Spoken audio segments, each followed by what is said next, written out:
Hey everybody, this is Josh here, the Gray Bearded Green Beret. Wanted to talk to you really quick about gearing up to head out into the woods.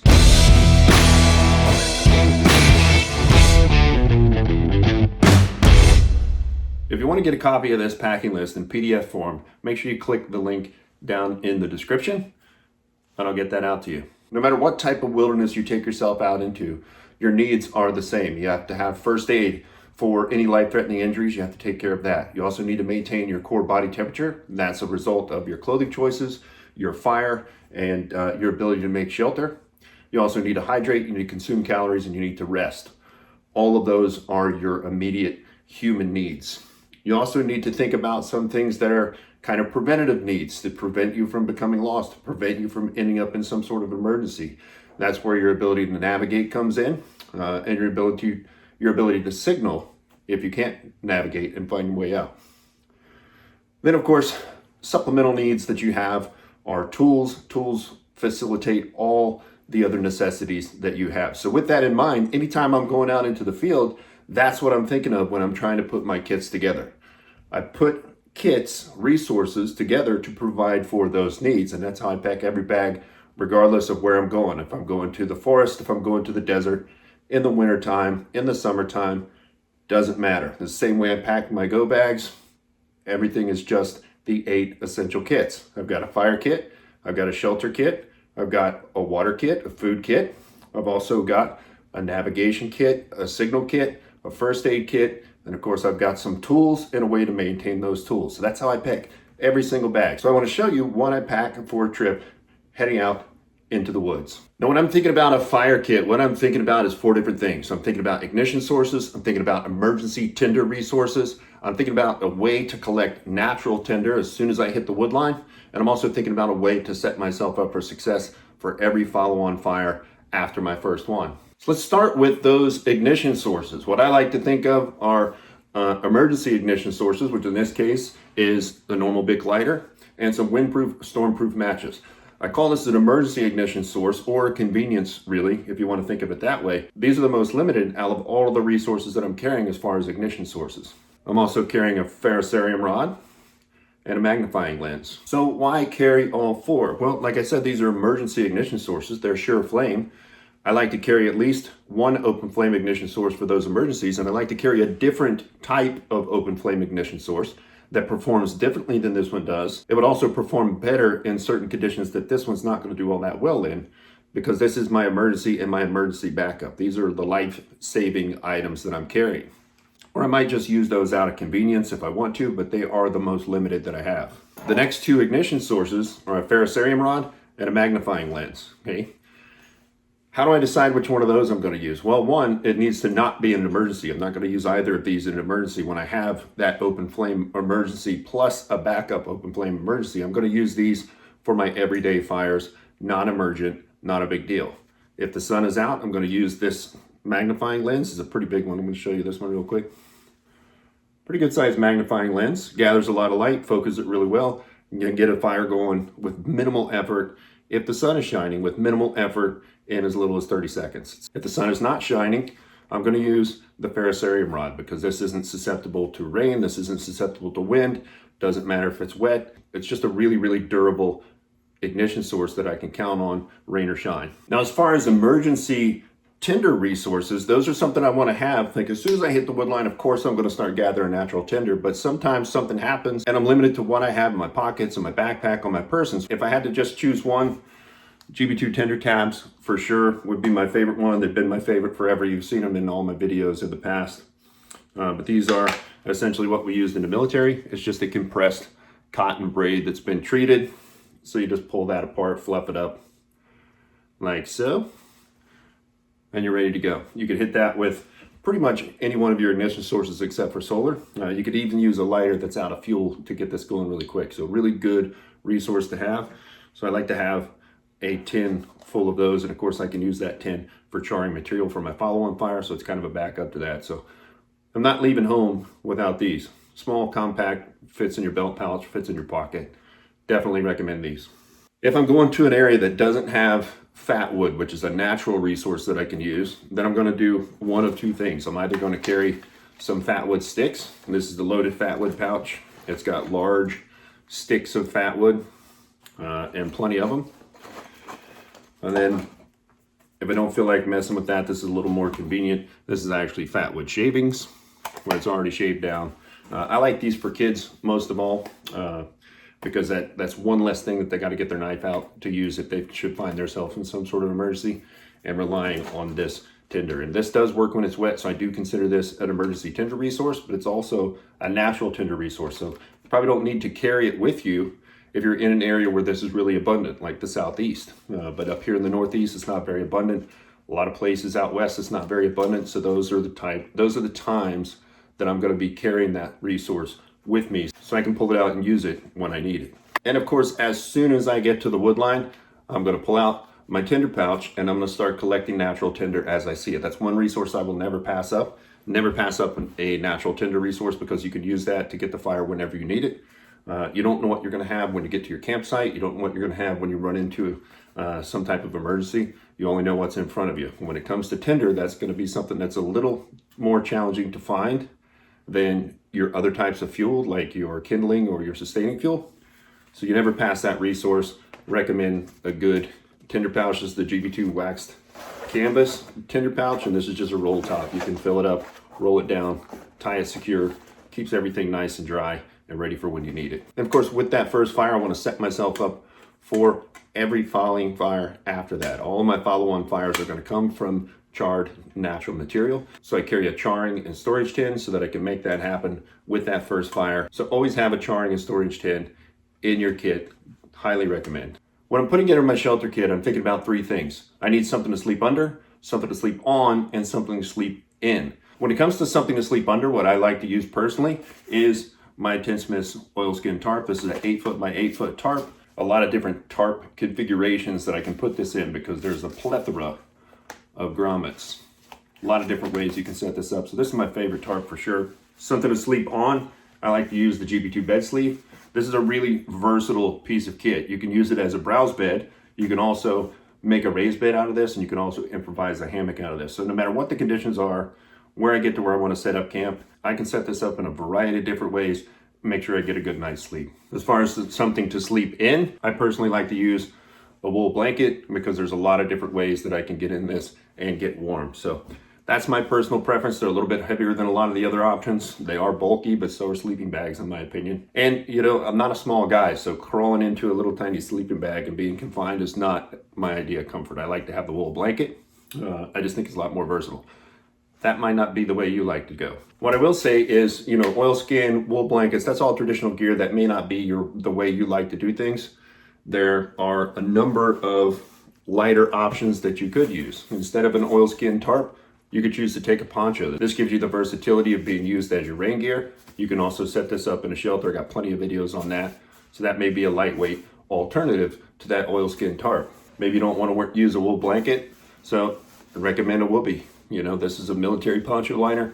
I've slept under these in some really cold nights.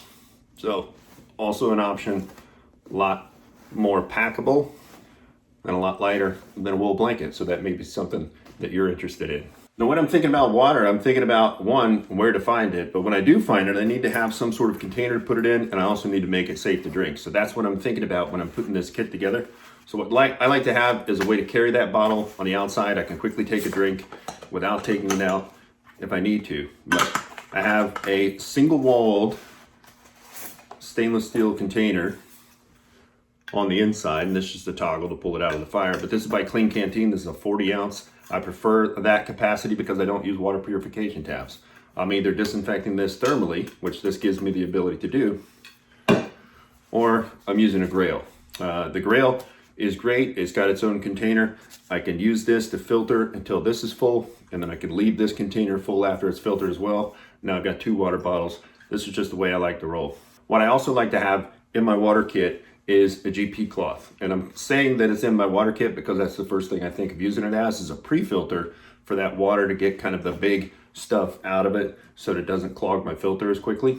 But this has got a number of uses. I usually get my whole fire lay with this.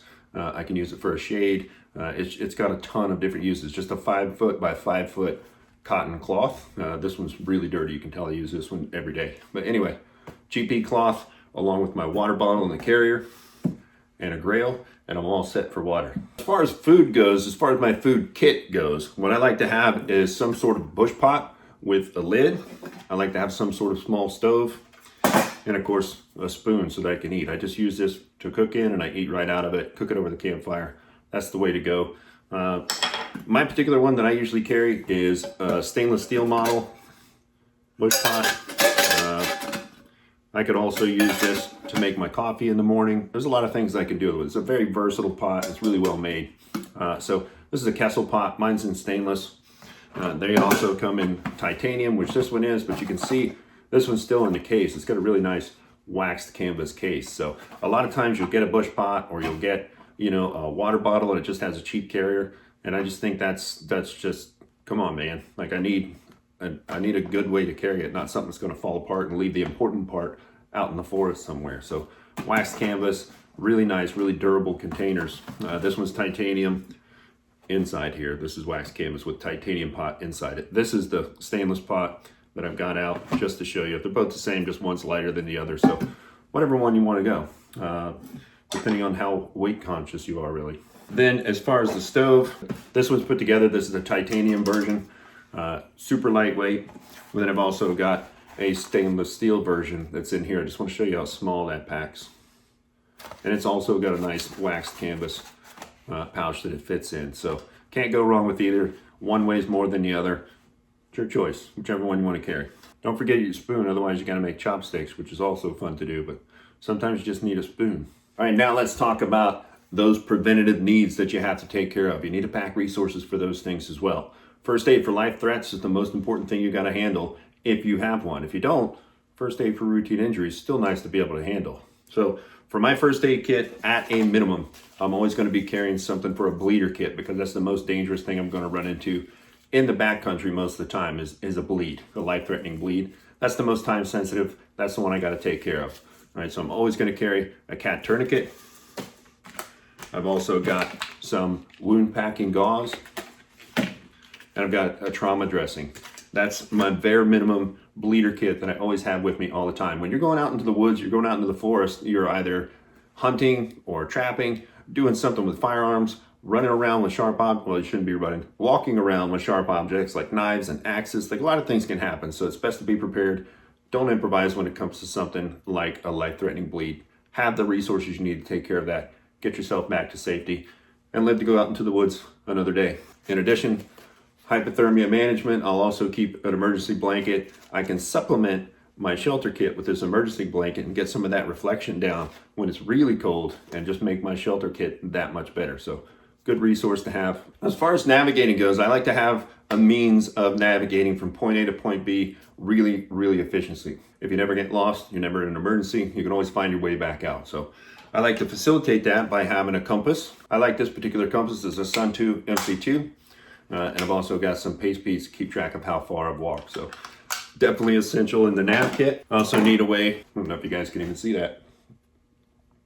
There's a military square protractor that I use, or coordinate scale you could call it. It's basically used to plot coordinates and plot your azimuths, plot your routes. It's used for nav. You need it for your nav kit. As far as my route planning and keeping a good log of everything that I see out there, waterproof notebook for sure. And this is the best pencil for that notebook. Super thick lead. Doesn't break as often, and it's perfect for these. It's both made by RITE and the Range. So these are the ones that I like. That's what I'd have in my nav kit, along with a map of the particular area that I'm going to be in. I get all my maps from mytopo.com. And of course, we always need to think about emergencies. We need to think about getting hurt to where we can't fix it in self-rescue. We need to think about getting lost and not being able to find our way out. So we need to think about making ourselves extremely visible for rescuers so that they can find us. That search and rescue team is like looking for a needle in a haystack. So make your needle that much bigger. All right, so you need to think about active and passive signals. And what I like to start with is a large passive signal, which is this. This is the GB2 signal jelly. It's actually a pouch that you can use for all your other signals. You can strap it or tie it to the outside of your rucksack, flip it around in an emergency. Then you have a passive panel like on your backpack as you're walking your way out, or if you're sitting stationary, you can hang this up and it becomes a flag. So really love this thing. It's a heavy duty canvas with a zipper on top. Really versatile piece of kit. And of course, for active daytime signaling, always have a mirror. If you don't have one on your compass, that is. If you do have one on your compass, there's nothing wrong with having a backup mirror in your signal kit. For your passive nighttime, a headlamp. This is not just used for signal. Of course, you can use this. This one has a strobe function. This is the PRINCETON that I like and recommend. Has a strobe function on it. Right now it has a strobe function because I'm pushing the button. Look, hands-free. Strobe function. So that could be a good passive signal, but this also allows you to handle tasks at night when the sun goes down, because just because the sun went down doesn't always necessarily mean all the work's done. So this is a good hands-free way to be able to do things at night, finish setting your shelter up and get a good night's sleep, what have you. And also a very large, very loud safety whistle is important in your signal kit. So those are kind of the minimum things that I recommend, is you have active and passive signals for both day and night. Another thing you could do is a B.O.S, which is a bug out survival supplement. These are the B.O.S kits that I carry on the website. This is a large signal B.O.S, and this is a signal mini B.O.S, right? So both of them are chock full of active and passive signals. This is kind of more of a minimalist kit that's a lot more smaller, a lot lightweight, a lot lighter weight. This is a much more robust kit. So a couple of those would cover you for anything that I showed you for signal as well. Take one of these, throw it in your signal joey, and then you've got everything you need in that. Now, as far as tools facilitate everything else that we need to do when we're out in the forest or in the wilderness. You might not be going to the forest, you might be going to the desert, I don't know. So what I like to have at a minimum is a good belt knife and some sort of folding saw. So this is the GB2 METSÄ PUUKKO, which is forest PUUKKO. That's made by HOBOFORGE. This is my absolute favorite knife. This is a knife that I designed, and it's made by my buddy Jason over at HOBOFORGE. Jason and I were in Ranger Battalion together. We were also on the same ODA in SF. So he makes an excellent knife. The grind on this is perfection. It's razor sharp. It's got a lot of character with the bird's eye maple and the hammer marks. It's got both his stamp and my stamp on it. Exposed tang like I like. Really nice contoured handle. Fits my hand really well, and I've got large hands. GB2 METSÄ PUUKKO, it's my choice, but of course it's my design, so I'm a little biased on that, so, you know. And then for a folding saw at a minimum, this is a Silky Pocket Boy 130. This little guy can do some work, right? The Silkies cut faster than anything out there as far as folding saws that I'm aware of, that I've ever used anyway. The Pocket Boy 130 is, as you would expect, a Pocket Boy. It's pocket sized, so it doesn't take up a lot of room, but man, does it do a lot of work. So highly recommend, at a minimum, having a Pocket Boy 130. And then, of course, a way to maintain that knife is to have a paddle strap with some compound. And this particular compound is just a green micro fine honing compound that I rub on the leather. And then one side of the leather is bare. But talking about stropping, whenever you do damage to your knife in the field, you know, that's when you really need a stone. But, you know, can it wait until you get back? Do you have to carry a stone with you to the field? Me personally, I don't have to. I'm really careful with my knives. At worst, you know, I've kind of, you know, misaligned the edge over use, and I'm going to be able to strop that with a leather strop right back to where that comes back to that perfect angle and makes it razor sharp again. You can do everything you need to do with a leather paddle strop, a little bit of compound to polish it as well. And as long as you don't damage your knife, this is all you'll ever need. Now let's talk about gear repair. At a minimum, I recommend, you know, kind of to couple with your cordage, your bank line, some sort of large needle and some duct tape. You can do a lot of things. You can patch a lot of things with duct tape, and you can get through some heavier duty material like your canvases with a large needle. So one solution to that I like, because it's so compact, is the EXOTAC rip spool. This has some braided fishing line around the outside that you can use for thread. You could also break down that number 36 bank line into the smaller strands and use that to sew something up if you really needed to. But on the inside of this machined aluminum tube, on the inside, you've got a needle, right? A very large needle that you can use. So you can take that off, use it by hand, or you can leave it inside and use that as an awl to kind of be able to push it through that harder material.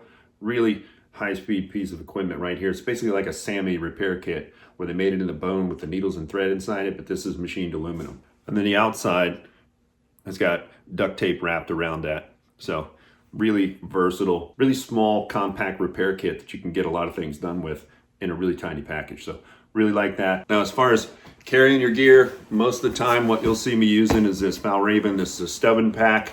I've got the 2 external pockets on it. Really like this. It's a wax canvas with some leather. And it also has a built-in frame that you can sit on. So best seat in the woods, plus I can put my stuff in it. This is kind of the instructor pack. You know, I definitely highly recommend this if you can find them. They're kind of scarce these days, but if you can get them, get the side pockets, gives you that extra capacity. This is what you'll see me using most often. And then of course, when I've got camp set up and I'm just kind of out on a scout, I've always got a waxed canvas haversack with me, along with my water bottle and carrier. This is kind of my scout kit. Just put minimum things for fire, shelter, water, food, first aid, nav, signal, and tools in here, and go on about your merry scouting. Go about your scouting. Do your things out in the forest without your big backpack. Always have some resources available to provide for needs. Take care of any emergency you might run into when you're away from camp. So that's it. That's what I'm thinking about when I'm putting together any kit to go out into the wilderness. I'm thinking about what my needs are, and I'm thinking about what resources I need to put together to provide for those needs while I'm out there. Fire kit, shelter kit, water kit, food kit, first aid kit, nav kit, signal kit, some tools, a way to maintain tools, and a way to repair some gear. I'm all set. I can go out into the wilderness indefinitely with that. And for everyone that's going to ask, yes, I do take hygiene items. Take a toothbrush with you, take some toothpaste, take a little bit of soap, take a way to dry yourself off. Use the GP cloth for that. But yes, I do take that. Also, if you don't know what mulling is, take toilet paper, take some dude wipes, take all the stuff, everything you need, all right? If you want to get a copy of this packing list in PDF form, make sure you click the link down in the description, and I'll get that out to you. So remember what your needs are, and remember to pack resources to provide for those needs. Hope to see you in the woods.